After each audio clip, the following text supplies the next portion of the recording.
Bismillahirrahmanirrahim. Assalamualaikum warahmatullahi wabarakatuh.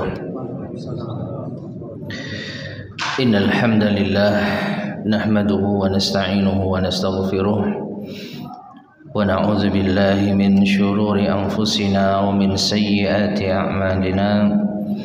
Man yahdihillahu fala mudilla lahu wa man yudlil fala hadiya lahu. وأشهد أن لا إله إلا الله وحده لا شريك له وأشهد أن محمدا عبده ورسوله اللهم صل وسلم وبارك على نبينا محمد وعلى آله وأصحابه ومن تبعهم بإحسان إلى يوم الدين. أما بعد. Ma'asyar muslimin, para jamaah sekalian rahimani wa rahimakumullah, melanjutkan kembali kajian kita membahas kitab Ahaditsul Akhlaq yang disusun oleh Fadilatul Syekh Abdul Razak Ibn Abdul Muhsin Al-Abbad Al-Badr hafizahumullahu ta'ala, meneruskan bab yang ke-11, yaitu Huququl Ukhuwatil Imaniyah, hak-hak persaudaraan seiman, sampai pada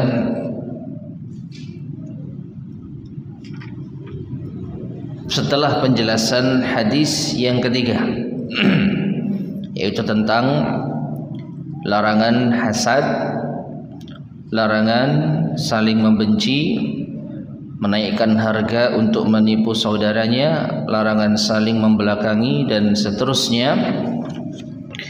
Berkata al-muallif rahimahullahu ta'ala,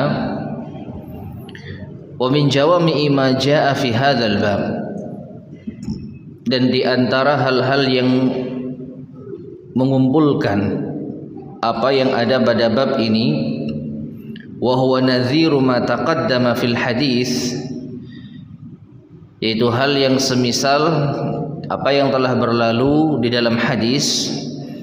Qaulullahi ta'ala, yaitu firman Allah ta'ala fi suratil hujurat, di surat al-hujurat, fit tanwihi bihadhil ukhuwatil imaniyah, di dalam menetapkan ukhuwah persaudaraan seiman, wa makanatiha, dan kedudukannya, wa dzikri syai'in min huquqiha wa wajibatiha, dan menyebutkan sesuatu di antara hak-hak dan kewajiban-kewajibannya. Itu pada surat Al-Hujurat ayat yang ke-10 sampai ke-14. Jadi di dalam Al-Qur'anul Karim juga terdapat penjelasan yang mengumpulkan berbagai macam hak-hak persaudaraan seiman, sebagaimana yang telah disebutkan pada hadis-hadis terdahulu, yaitu di surat Al-Hujurat ayat ke-10 sampai ke-14. Ayat 10 sampai 14. Qala Allah tabaraka wa ta'ala, Allah tabaraka wa ta'ala berfirman, innamal mu'minuna ikhwah. Diawali dengan pernyataan bahwa orang-orang yang beriman itu hanyalah bersaudara. Artinya mereka harusnya saling bersaudara. Innamal mu'minuna ikhwatun fa aslihu baina akhawaykum wattaqullaha la'allakum turhamun.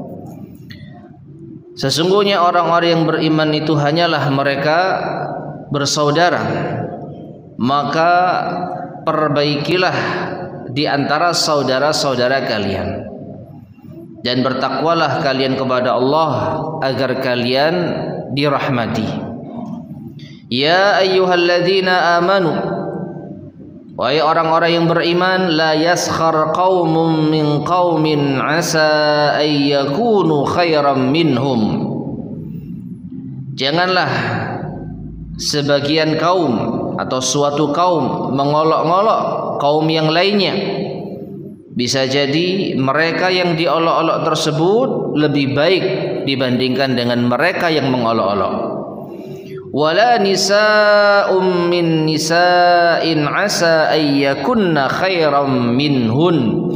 Dan jangan pula yaitu para wanita mengolok-olok wanita yang lainnya, karena bisa jadi wanita yang diolok-olok itu lebih baik daripada mereka wanita yang mengolok-olok.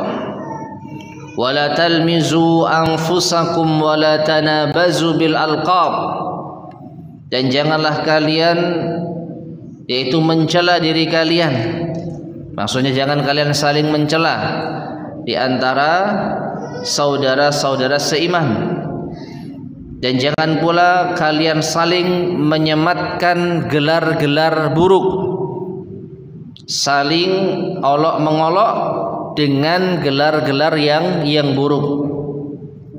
Bi'sal ismul fusuqu ba'dal iman.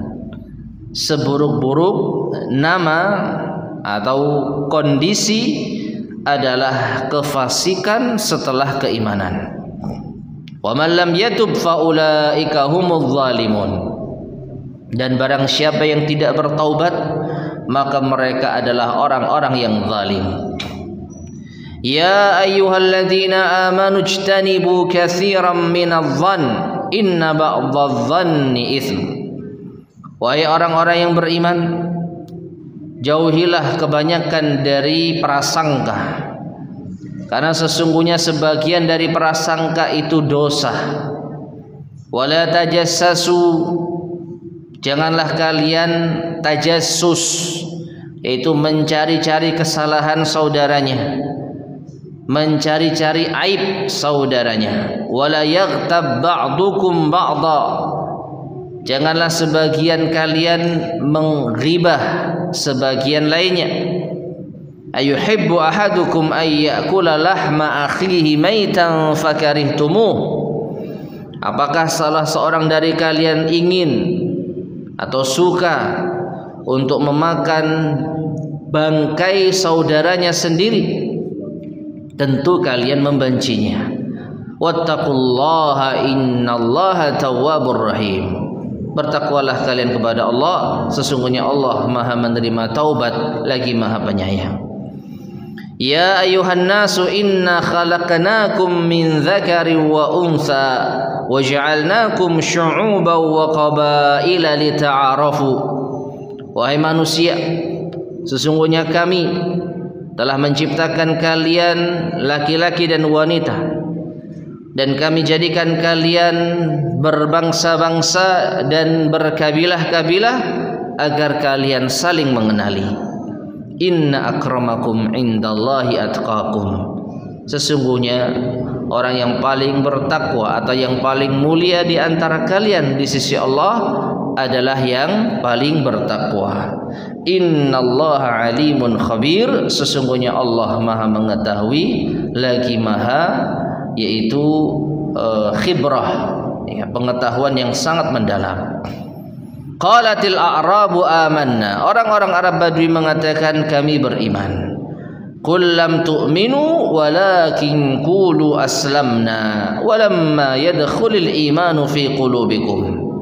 Katakan wahai Muhammad kepada mereka, orang-orang Badui tersebut, kalian belumlah beriman, akan tetapi ucapkanlah, ya, aslamna, kami telah Islam, karena keimanan belum sepenuhnya masuk di dalam hati-hati kalian. Wa in tuti'ullaha wa rasulahu la yalidkum min a'malikum syai'a. Dan jika kalian mentaati Allah dan Rasulnya, maka Allah tidak akan menyia-nyiakan amalan kalian sedikit pun juga. Innallaha ghafurur rahim. Sesungguhnya Allah Maha pengampun lagi Maha penyayang. Taib, masyarakat muslimin rahimani wa rahimakumullah. Ini terjemah singkat dari ayat yang ke-10 sampai 14 di surat Al-Hujurat ini. Kalau kita perhatikan sungguh banyak, yaitu arahan-arahan ataupun rambu-rambu yang Allah Subhanahu wa taala tetapkan di dalam ayat-ayat ini tentang hak-hak persaudaraan seiman. Dengan jelas Allah Subhanahu wa taala mengawali ayat yang ke-10 dengan firman-Nya, innamal mu'minuna ikhwah. Sesungguhnya orang-orang yang beriman itu bersaudara. Maknanya seharusnya mereka itu saling bersaudara. Yang dengan persaudaraan inilah maka segala macam pertikaian, permasalahan hendaknya bisa diperbaiki, hendaknya bisa dibenahi. Fa aslihu baina akhawaikum. Ya. Maka perbaikilah, islahkanlah antara saudara-saudara kalian. Yang namanya perselisihan tidak bisa dipungkiri, pasti terjadi. Perbedaan akal tentu akan menimbulkan perbedaan sikap, perbedaan cara berpikir. Maka pasti ada perselisihan. Namun bukan untuk dijadikan semakin membara perselisihan tersebut, tapi justru sebisa mungkin diperbaiki. Fa aslihu baina akhwaikum. Ya, damaikanlah antara saudara kalian. Lalu Allah Subhanahu wa taala berwasiat, wattaqullaha la'allakum turhamun. Bertakwalah kalian kepada Allah, niscaya kalian akan mendapatkan rahmat-Nya. Lalu Allah Subhanahu wa taala juga mengingatkan agar orang-orang yang beriman yang saling bersaudara jangan saling mengolok-olok, jangan saling mencela. Ya. Karena apa? Bisa jadi yang dicela dan yang diolok-olok itu lebih baik di sisi Allah. Baik itu laki-laki maupun wanita. Dan dengan sebab saling mengolok-olok inilah yang awalnya mereka ini orang yang beriman, maka sekarang turun derajatnya menjadi orang yang fasik. Ya, awalnya saling bersaudara, saling menyayangi, namun gara-gara saling mengolok-olok jadilah mereka saling mencela. Dan mencela setelah saling menyayangi dan mengasihi, ini adalah bentuk kefasikan. Bi'salismul fusuqu ba'dal iman. Seburuk-buruk nama ataupun istilah terkait dengan hal ini adalah kefasikan setelah keimanan. Namun Allah Subhanahu wa taala masih memberikan kesempatan untuk bertaubat, sehingga Allah berfirman, wa man lam yatub faulaika humudz zalimun.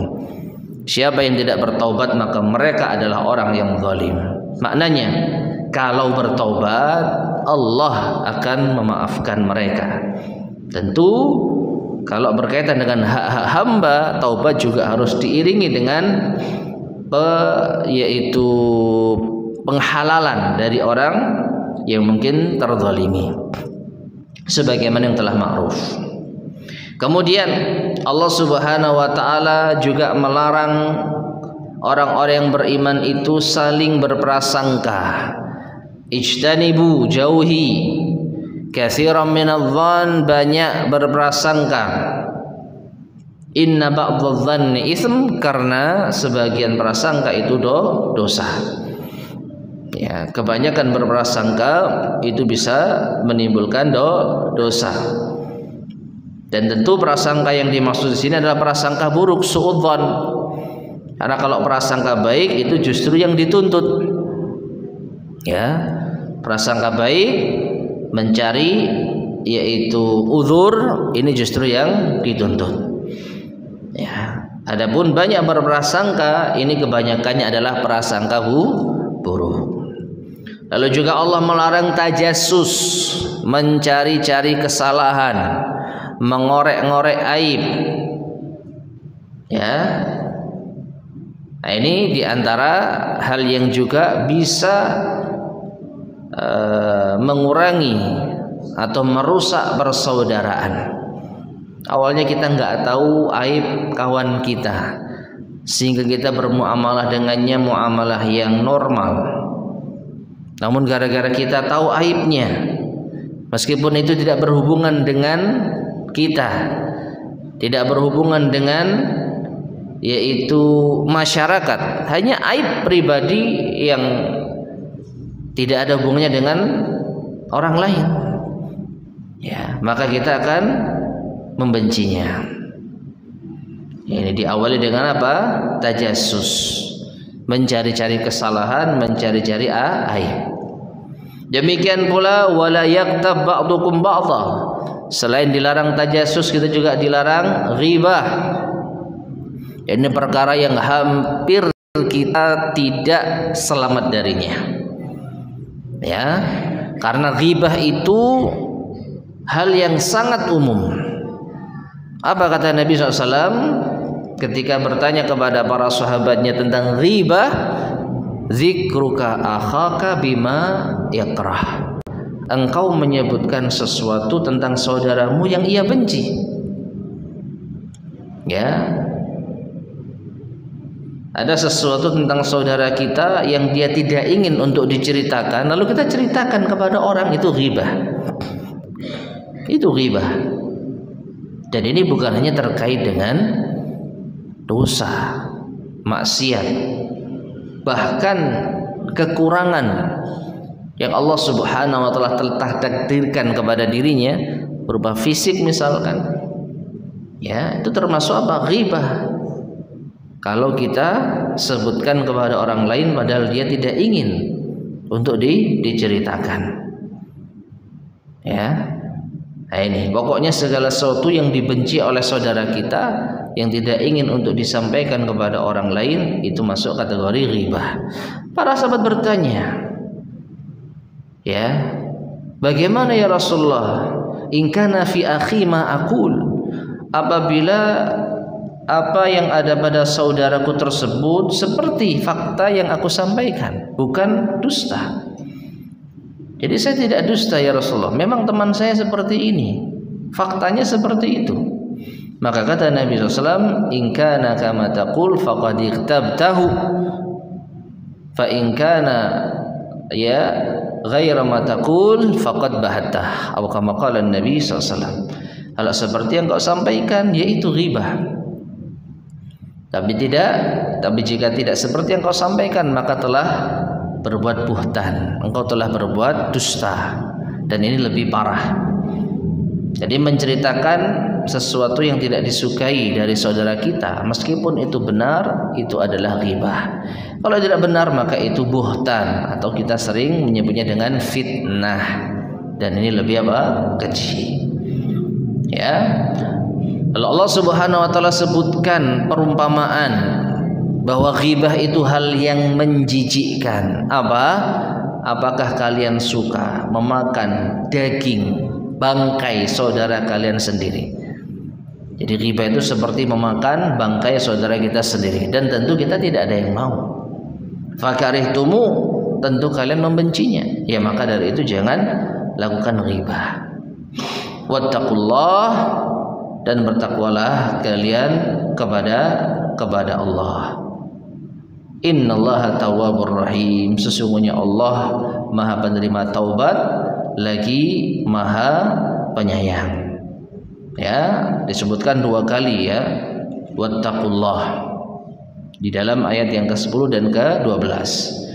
Kemudian Allah Subhanahu wa taala menyebutkan manusia itu berbeda-beda, berbangsa-bangsa dan berkabilah-kabilah, bukan untuk menentukan siapa di antara mereka yang paling baik. Gak ada hubungannya keturunan, kebangsaan, warna kulit, asal usul, tidak ada hubungannya dengan yaitu orang yang baik di sisi Allah.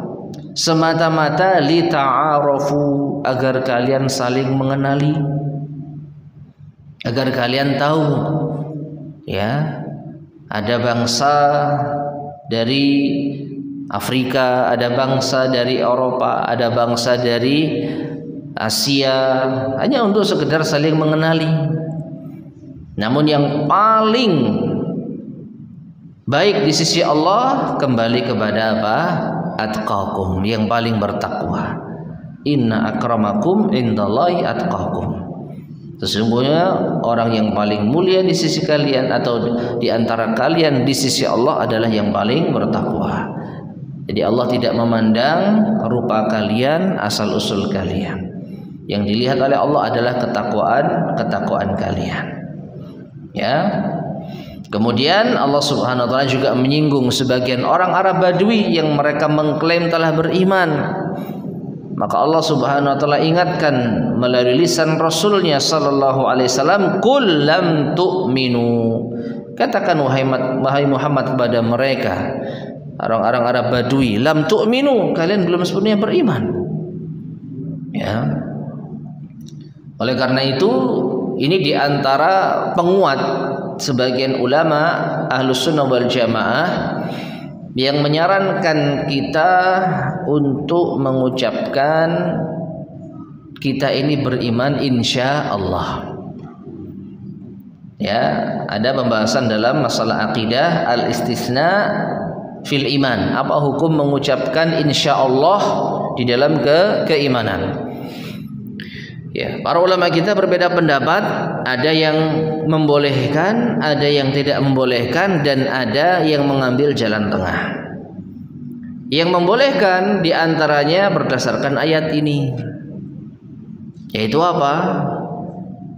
Kita boleh, bahkan seharusnya mengucapkan saya beriman insya Allah. Kenapa? Karena kita tidak tahu apakah kita itu sungguh benar-benar beriman atau tidak. Buktinya orang-orang Arab Badui ketika mengatakan kami beriman, ditegur oleh Allah Subhanahu wa taala. Ya, katakan wahai Muhammad kepada mereka, mereka belum sepenuhnya beriman. Kalau Islam ya, tapi beriman dengan sebenarnya belum. Namun sebagian para ulama tidak membolehkan ucapan saya beriman insya Allah. Kenapa? Karena seakan-akan ragu di dalam keimanan. Padahal iman itu tidak boleh apa? Ragu. Ya, karena keimanan itu keyakinan yang pasti. Ya, tidak boleh ragu sedikit pun. Nah, sebagian para ulama mengambil jalan tengah, mengatakan saya beriman insya Allah. Itu ada kalanya boleh, ada kalanya tidak boleh. Yang diperbolehkan itu kalau dia merasa imannya belum sempurna. Ya, innamal mu'minuna alladzina idza tuliyat ayatuhu idza dzukirallah wajilat qulubuhum. Orang-orang yang beriman itu ketika disebut nama Allah bergetar hati mereka.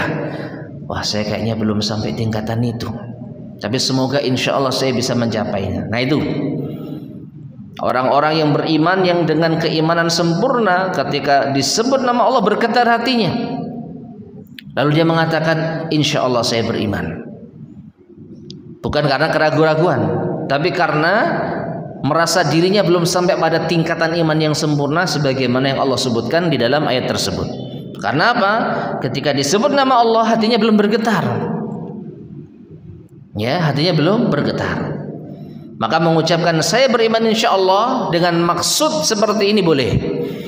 Tapi kalau mengucapkan saya beriman insya Allah itu ragu dengan keimanan, maka tidak boleh. Ya, maka dari itu mengucapkan saya beriman insya Allah itu yang benar diperinci. Kalau merasa belum sempurna imannya, maka boleh mengatakan insya Allah saya beriman. Tapi kalau ragu dengan keimanannya, maka tidak boleh mengatakan insya Allah saya beriman. Nah, di dalam ayat ini Allah tegur orang-orang yang terlalu percaya diri dengan mengatakan kami beriman. Ya. Nah, kemudian Allah Subhanahu wa taala mengingatkan sekali lagi bahwa wa in tuti'ullaha wa rasulahu la yalidkum min a'malikum syai'a. Jika kalian taat kepada Allah dan Rasulnya, maka Allah tidak akan menyia-nyiakan amalan kalian sedikit pun juga. Nah, apa yang disebutkan di dalam ayat-ayat sebelumnya hendaknya kita betul-betul perhatikan, ya. Larangan-larangan yang Allah tetapkan di dalam ayat-ayat ini terkait dengan hak-hak saudara seiman, dan itu bentuk ketakwaan kita kepada Allah Subhanahu wa taala. Nah, Kemudian berkata al-mu'allif rahimahullah, fal imanu yuthmiru fi ahlihi ta'akhiyan. Maka iman itu bisa menghasilkan atau membuahkan bagi pemiliknya saling bersaudara atau bersaudaraan, wa ta'alufan, saling bersatu, wa tawaddian atau wa tawaddan aziman, saling mencintai dengan kecintaan yang besar, wasilatan wathiqatan, dan memiliki hubungan yang kuat.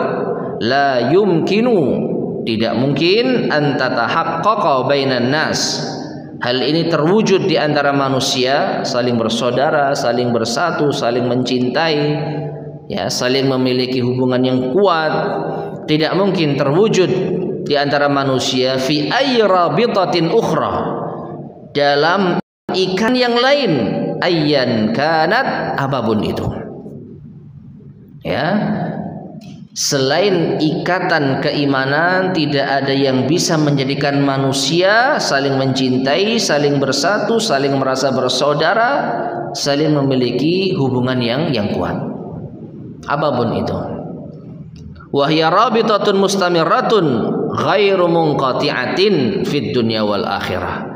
Karena ini adalah ikatan yang terus menerus, yang tidak akan terputus di dunia maupun di akhirat. Tayyib, anggaplah ada ikatan persaudaraan yang sangat kuat di dunia karena sebab nasab, ya, saling mencintai, saling mendukung, saling menyayangi, saling tolong menolong, saling menghargai, punya ikatan yang kuat gara-gara apa? Nasab, sama-sama keturunan bangsa tertentu, ya, atau karena sebab yang lain. Contoh apa? Memiliki idola yang sama, berada pada satu komunitas yang sama, memiliki hobi yang sama, apapun itu, sehingga mereka saling mencintai, saling mendukung, saling menyayangi, pokoknya ikatannya sangat kuat. Anggaplah ada di dunia, namun di akhirat tidak menjamin. Di akhirat tidak menjamin. Hanya ikatan keimanan saja yang bisa menjadikan orang yang memiliki hubungan ini langgeng dunia dan akhirat, ya. Nah, amma silatul ukhra, adapun hubungan yang lain seperti yang tadi kita sampaikan, gara-gara satu nasab, gara-gara satu hobi, satu komunitas, satu perguruan, ya, fahiya munqati'atun mahma kanat quwwatuha, maka pasti akan terputus sekuat apapun hubungan itu ada, ya. Qala ta'ala, Allah Ta'ala berfirman di dalam surat Az-Zukhruf ayat yang ke-67, Al-akhillau yawma idzin ba'duhum li ba'din adu illal muttaqin. Orang-orang yang saling mengasihi, ya, al-akhilla itu orang-orang yang saling memiliki hubungan khullah. Khullah itu cinta yang mendalam, bukannya sekedar hub. Ya, para ulama kita membagi rasa cinta itu bertingkat-tingkat. Yang paling tinggi khullah, ya, yang dengan inilah Allah Subhanahu wa taala menjadikan Nabi Ibrahim alaihissalam dan Nabi kita Muhammad sallallahu alaihi wasallam sebagai khalil. Ya, khalil, kekasih. Nah, orang-orang yang saling mengasihi di dunia, maka di hari itu, yaitu ketika mereka sudah berada di alam akhirat, ba'duhum li ba'din adu, sebagian mereka akan bermusuhan dengan yang lain. Illal muttaqin, kecuali orang yang apa? Bertakwa. Jadi sekuat apapun hubungan manusia di dunia, kalau tidak didasari dengan keimanan, di akhirat pasti akan berpisah, pasti akan terputus, pasti akan bermusuhan. Ya, karena kecintaan mereka tidak didasari dengan keimanan. Wa qala jalla wa ala, dan juga Allah Jalla wa ala berfirman, ya, di dalam surat Al-Baqarah ayat 166, ittabarra alladhina tubi'u minal ladzina taba'u wa ra'awul 'adzaba wa taqatta'at bihimul asbab. Ingatlah ketika orang-orang yang diikuti berlepas diri dari orang-orang yang mengikutinya, tatkala mereka melihat azab, maka terputuslah segala sebab-sebab hubungan yang ada. Ya, di dunia mereka memiliki hubungan yang kuat dengan sebab apa? Yaitu karena fans beratnya, mengikuti tokoh tertentu, cinta mati kepada tokoh tertentu, sehingga tokoh tersebut memiliki banyak pengikut yang rela mati, bahkan ya, pengikut setia. Apa kata tokohnya? Tidak diragukan lagi ikatan emosional di antara mereka, loyalitas tanpa batas. Ya, kan kita sering dengar itu ya, loyalitas tanpa batas. Maka ini klaim yang tidak benar. Loyalitas tanpa batas mungkin hanya ada di dunia, di akhirat pasti terbatas. Buktinya apa? Allah berfirman, ketika sudah melihat azab, maka mereka akan saling bermusuhan, putuslah segala macam hubungan. Bahkan para pengikutnya sendiri yang betul-betul mengikuti idolanya di dunia justru akan mendoakan siksa 2 kali lipat bagi tokoh yang diikutinya. Ya, dengan menyesal mengatakan, Rabbana atihim dhi'faini minal azab wal'anhum la'nan kabira. Menyesal dahulu tidak mau taat kepada Allah dan Rasulnya. Ya laitana ata'na Allah wa ata'na Rasulah wa qawlu Rabbana inna ata'na sadatana wa kubara'ana fa'adalluna as-sabila. Rabbana atihim dhi'faini minal azab wal'anhum la'nan kabira. Pada hari ketika mereka akan disiksa di dalam neraka jahanam, maka mereka mengatakan, duhai seandainya kami dahulu mentaati Allah dan Rasulnya, dahulu kami telah mentaati tokoh-tokoh dan pembesar-pembesar kami, namun mereka menyesatkan kami dari jalan Allah. Maka ya Allah, timpakanlah siksa kepada mereka, timpakanlah azab kepada mereka 2 kali lipat, dan laknatlah mereka dengan laknat yang dahsyat. Padahal di dunia apa? Setia. Apa tadi? Loyalitas tanpa batas. Apa kata tuannya, apa kata tokohnya, apa kata panutannya. Ya, tapi ketika di akhirat, ketika sudah melihat bahwa mereka akan disiksa, mereka langsung apa? Saling memusuhi. Yang diikuti berlepas diri, salah sendiri, ya Allah mereka ngikut saya. Nah, ya, lepas diri. Yang mengikuti, ya Allah, dia yang telah memberikan contoh yang buruk kepada kami, siksalah dia ya Allah lebih dahsyat. Jadi antara pengikut dan yang diikuti saling apa? Bermusuhan. Berbeda dengan orang-orang yang beriman. Rasulullah SAW dan para pengikutnya justru mereka lebih dekat nanti di akhirat, tergantung dengan keimanan, ketakwaan dan akhlak. Ya, Nabi SAW mengatakan, inna ahabbakum ilayya minni, ya, wa aqrabakum minni majlisan yaumal qiyamah ahasinukum akhlaqa. Sesungguhnya orang yang paling aku cintai di antara kalian dan yang paling dekat tempat duduknya denganku di hari kiamat, yaitu yang paling baik akhlaknya. Ya, sejauh mana kita meneladani Rasulullah SAW, cinta kepada beliau, taat kepada beliau, sedekat itu pula lah kita dengan beliau nanti di akhirat. Nah, ini baru loyalitas tanpa batas, tidak hanya di dunia, namun juga sampai di akhirat. Karena apa? Karena taat kepada Allah dan Rasulnya, karena iman dan takwa. Adapun persahabatan apapun selain karena iman dan takwa pasti terputus. Pasti terputus. Belum lagi di dunia, mereka saling bermusuhan apabila tidak sesuai dengan tokoh yang diikuti. Karena masing-masing mengklaim yang paling baik. Ya, tidak usah jauh-jauh. Olahraga katanya menyatukan, tapi kalau sudah beda klub, ya, jangankan beda klub, beda apa? Idola. Ya, fulan dengan fulan, ya Allah. Jadi pembela nomor 1, jadi loyalis nomor 1. Nanti di akhirat nggak sadarkah mereka?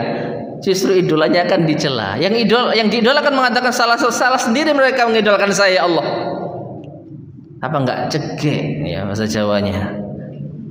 Ya, di dunia dibela mati-matian, bahkan rela mati, ya, rela memusuhi orang lain karena tidak, yaitu satu idola.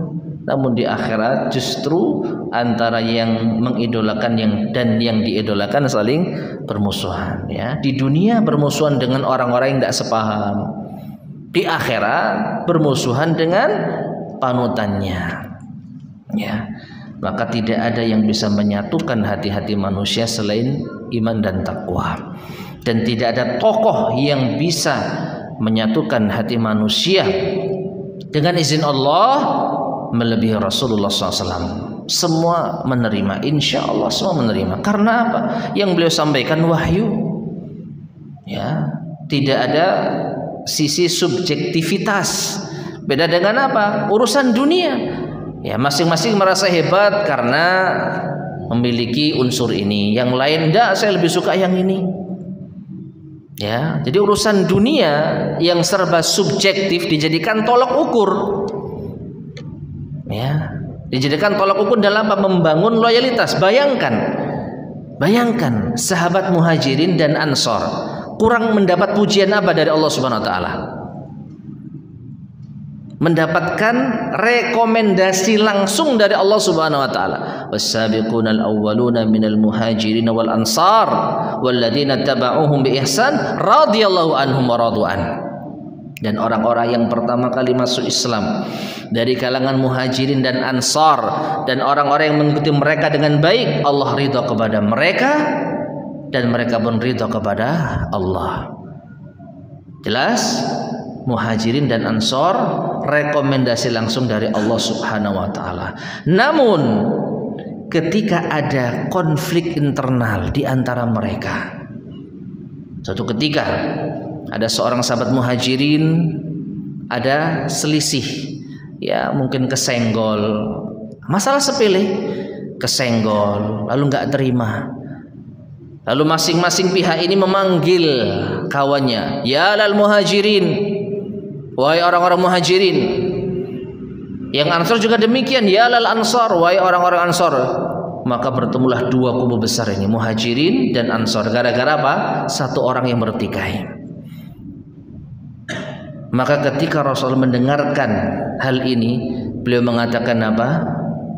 Ada'wal jahiliyah wa ana baina adhurikum. Apakah masih ada seruan jahiliyah sedangkan aku masih ada di antara kalian? Da'uha fa innaha muntinah. Tinggalkan seruan jahiliyah itu karena itu menjijikkan. Bayangkan, muhajirin dan ansor sudah mendapat rekomendasi langsung dari Allah, tapi kalau dijadikan sebagai membangun loyalitas, yang muhajirin membela muhajirin, yang ansor membela ansor, ini seruan jahiliyah. Dan Nabi SAW menyebutkan ini menjijikkan. Kurang apa muhajirin dan ansor di dalam Al-Quran? Tapi kalau dijadikan sebagai ajang loyalitas, Pokoknya yang tidak muhajirin dimusuhi, yang tidak ansor dimusuhi, maka ini seruan jahiliyah. Nah, apalagi hanya sekedar komunitas yang tidak ada namanya di dalam Al-Quran, mau dibela mati-matian. Ya, entah itu yayasan, entah itu apa, dibela mati-matian. Ya, nggak ada disebutkan dalam Al-Quran. Apa tidak lebih menjijikkan? Ya, maka dari itu hanya iman saja. Membangun loyalitas persaudaraan hanya iman ini yang bermanfaat. Selebihnya pasti akan memecah belah umat, dan ini yang terjadi. Ini yang terjadi. Mau atas dasar olahraga, atas dasar bangsa, atas dasar suku. Kalau ini dijadikan loyalitas, ajang untuk loyal, maka pasti akan berselisih, ya. Tidak akan bersatu dengan sebenar-benarnya. Taib. Nah, jadi Allah Subhanahu wa taala berfirman di dalam surat Al-Baqarah ayat 166, "Wa taqatta'at bihimul asbab." Di akhirat nanti orang-orang itu akan apa? Terputus sebab hubungan mereka. Ai asbabul ukhuwati wasilah, yaitu sebab persaudaraan dan hubungan. Walihada kullu alaqatin wa ta'akhin ma'aluha ila tasarrumi wal inqita' illa ta'akhi fillah. Karenanya setiap hubungan, setiap persaudaraan, maka hasil akhirnya pasti akan terpisah dan terputus, kecuali persaudaraan fillah, karena Allah. Persaudaraan di jalan Allah. Ya. Sampai pun persaudaraan ini betul-betul erat, dibawa sampai mati, maka dipastikan setelah mereka berada di alam akhirat akan terputus. Ya, akan terputus. Taib. Kemudian ma'asyiral muslimin rahimani wa rahimakumullah, di sini al-mu'allif rahimahullah membawakan hadis Nabi sallallahu alaihi wasallam. Wa anil Mustawrid ibn Shaddad radhiyallahu anhu anin Nabi sallallahu alaihi wasallam qala. Dari Al-Mustawrid bin Shaddad radhiyallahu anhu dari Nabi sallallahu alaihi wasallam, beliau bersabda, "Man akala bi muslimin uklatan fa inna Allaha yut'imuhu mithlaha min jahannam. Wa man qusiya bi rajulin muslimin fa inna Allaha azza wa jalla yaksuhu min jahannam. Wa man qama bi rajulin maqama riya'in wa sum'atin fa inna Allaha yaqumu bihi maqama riya'in wa sum'atin yaumal qiyamah." Yang artinya, barang siapa yang memakan harta, memakan makanan dengan mengorbankan kehormatan seorang muslim, maka Allah akan berikan makanan serupa dengannya di hari kiamat nanti dari api neraka.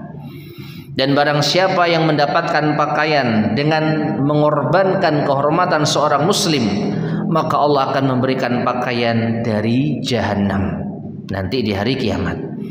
Dan barang siapa yang berdiri menempati posisi riya dan sum'ah, ingin dilihat dan ingin didengar, dengan mengorbankan kehormatan seorang muslim, maka Allah akan menempatkan dirinya pada posisi didengar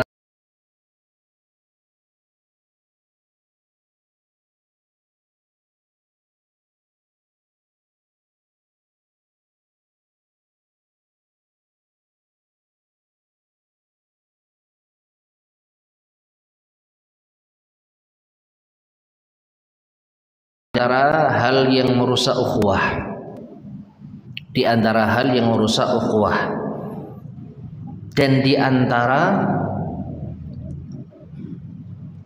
hal yang menjadi orang itu merusak ukhuwah.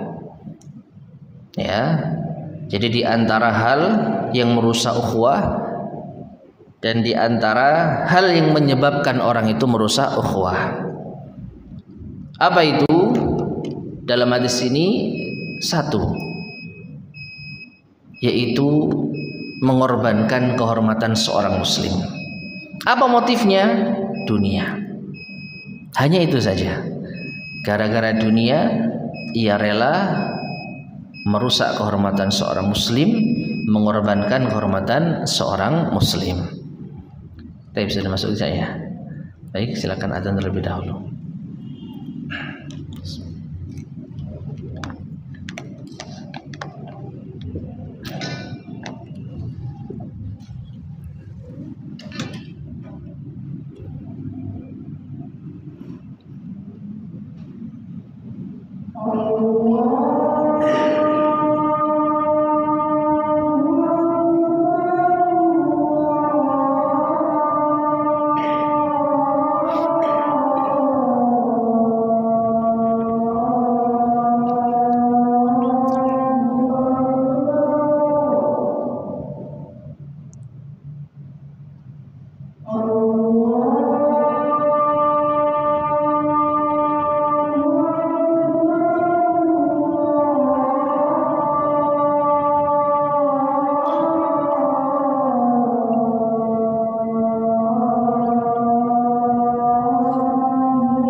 Bismillahirrahmanirrahim. Ma'asyar muslimin rahimani wa rahimakumullah. Jadi hadis ini adalah hadis yang menunjukkan di antara perusak ukhuwah,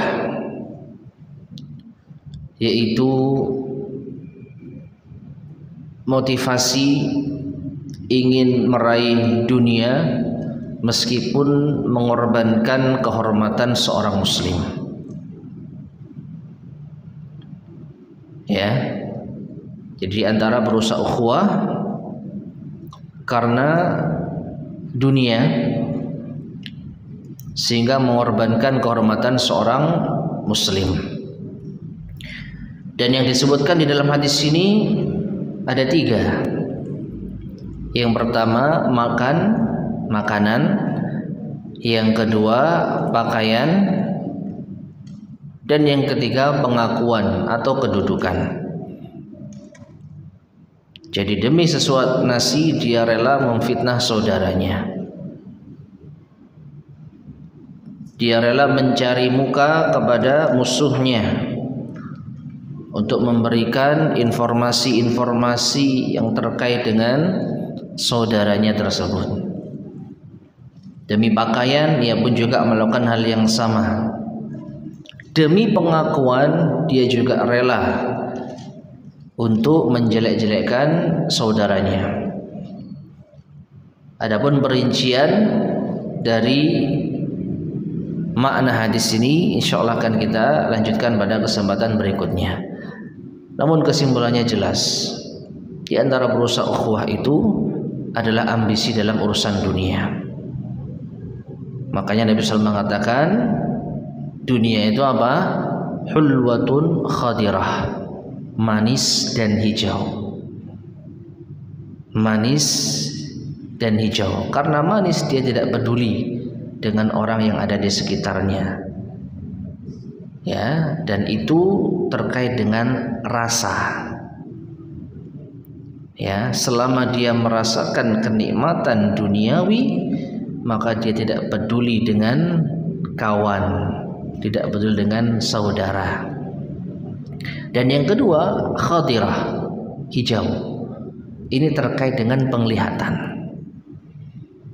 Jadi selama dia bisa melihat yang indah dalam urusan dunia, dia tidak peduli dengan saudara dan kawannya.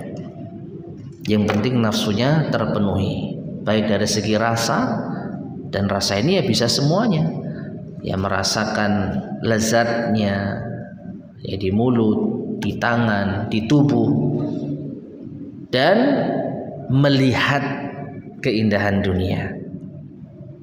Ya, hulwah manis rasanya, khadirah indah dipandang. Yang dengan sebab itu tidak sedikit mereka mengorbankan saudaranya, baik dengan memfitnah atau menyebarkan aibnya. Yang penting dia senang dapat uang, menikmati keindahan dunia. Nah, ini diantara perusaha ukhuwah. InsyaAllah akan kita lanjutkan pada kesempatan berikutnya terkait dengan penjelasan hadis yang tadi kita baca. Wallahu ta'ala alam bissawab. Baik ma'asyar muslimin rahimani wa rahimakumullah, sebelum kita akhiri barangkali ada yang disampaikan. Tafadhol, silakan.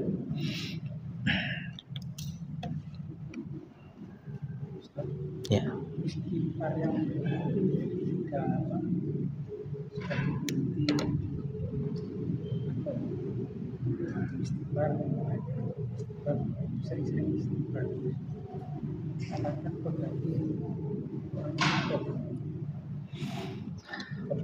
Istighfar yang banyak itu apakah betul sebagai pengganti bertaubat? Begitu. Taib. Taubat dan istighfar ini dua kata yang memiliki persamaan. Ada kalanya dia itu bisa bermakna beda. Istighfar kalau digabung dengan taubat itu identik dengan ucapan, melafadzkan meminta ampun kepada Allah, astaghfirullah atau Allahumma gfirli atau ya Allah ampunilah aku, ya, itu istighfar. Adapun taubat Maka ini lebih luas ya. Di antara tanda orang itu bertaubat istighfar. Lisannya istighfar, hatinya istighfar, dan dia bertekad untuk tidak mengulangi dosa. Jadi apakah istighfar yang banyak itu mengganti taubat? Wallahu alam, kalau dikatakan mengganti ya nampaknya kurang tepat ya. Tapi justru ini mendukung taubat. Ya, tanda taubat kita itu betul-betul nasuha tatkala lisan kita tidak berhenti beristighfar. Namun jangan hanya lisan saja, tentu saja hati juga beristighfar. Jadi taubat lebih umum daripada istighfar ya. Orang yang bertekad untuk tidak mengulang dosa itu istighfar atau taubat? Taubat. Sedangkan istighfar itu ya memohon ampun. Memohon ampun baik dengan lisan maupun hatinya. Ya, itu istighfar. Tapi kalau bertekad tidak mengulangi dosa, kemudian bertekad untuk meminta penghalalan atas kezaliman yang ia pernah lakukan kepada orang, ini taubat. Ini taubat. Jadi mendukung, itu mungkin lebih tepat ya. Istighfar itu mendukung taubat kita. Wallahu a'lam bishawab. Ada lagi yang sampaikan? Baik, jika demikian kita cukupkan. Semoga bermanfaat. Kurang lebihnya saya mohon maaf. Kita akhiri. Subhanakallahumma bihamdika asyhadu an la ilaha illa anta astaghfiruka wa atubu ilaik. Alhamdulillahirabbil alamin. Wassalamualaikum warahmatullahi wabarakatuh.